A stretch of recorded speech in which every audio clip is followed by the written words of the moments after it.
More than 15 years ago, northern states were gripped with terror when a sniper began to kill people in the Washington, D.C. and surrounding areas randomly. The sniper targeted his victims randomly while many were pumping gas into their cars, loading groceries, or even walking the city streets minding their own business. It was 3 weeks before law enforcement caught John Allen Mohammed, 41, and his 17-year-old accomplice Lee Boyd Malvo, and they were both sentenced for their horrific crimes. John Allen Mohammed, 41, was convicted and put to death in 2009. The judge in Mohammed's case gave him the harshest sentence possible, sentencing the monster to death, which thankfully was carried out in 2009. Malvo, on the other hand, received life in prison, being spared the death penalty after being convicted of killing FBI analyst Linda Franklin, who was shot in the head outside of a Home Depot. That should have been the end of this horrific story, but that was hardly the case, since this convicted murderer just was handed an unbelievable second chance that is sending shockwaves across the country. Last year, the Supreme Court ruled that life sentences for juveniles were unconstitutional, essentially striking down thousands of rulings in America and paving the way for Malvo to seek a lighter punishment for his heinous crimes. Well, it didn't take long for Malvo's attorneys' wheels to turn, and they are now petitioning the 4th U.S. Circuit Court of Appeals in Richmond, Virginia, for a chance to plead his case.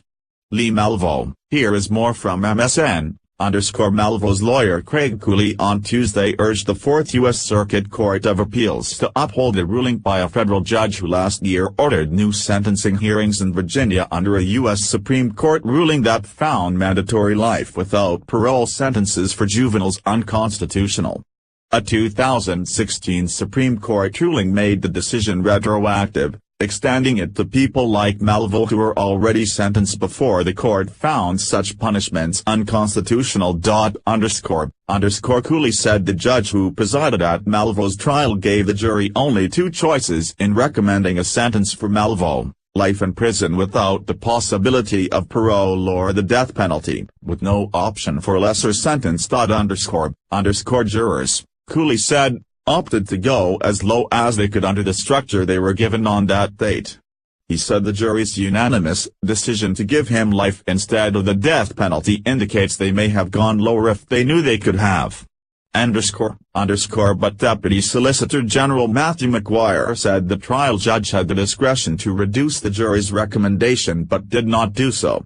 He said the Supreme Court ruling does not apply to states that don't have mandatory life without parole sentences. The three-judge panel questioned Cooley extensively about Malvo's plea deal with prosecutors, in which he agreed to plead guilty and receive a sentence of life in exchange for prosecutors dropping some charges and removing the death penalty as a possible sentence. How do you get around the plea agreement, the finality of plea agreements? Judge Paul Niemeyer asked Cooley. Cooley said Malvo agreed to what is now an illegal sentence, an unconstitutional sentence. After the hearing, Cooley told reporters that Malvo is simply asking for the opportunity to argue for a new sentence. He noted that Malvo still faces life sentences in Maryland, where a judge ruled last year that he will not get new sentencing hearings. In the end, it doesn't mean that he's walking out of prison, Cooley said. The court did not indicate when it ruled. I don't know about you, but I find this to be disgusting and cruel, especially to all those who were affected by these monsters over 15 years ago.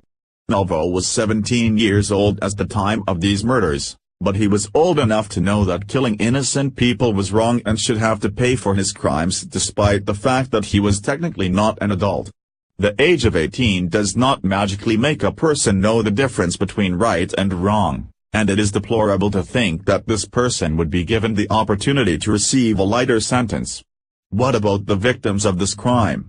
They were not afforded a different outcome for what happened to them during those terrifying weeks in D.C. while they were gunned down for no other than being in the wrong place at the wrong time.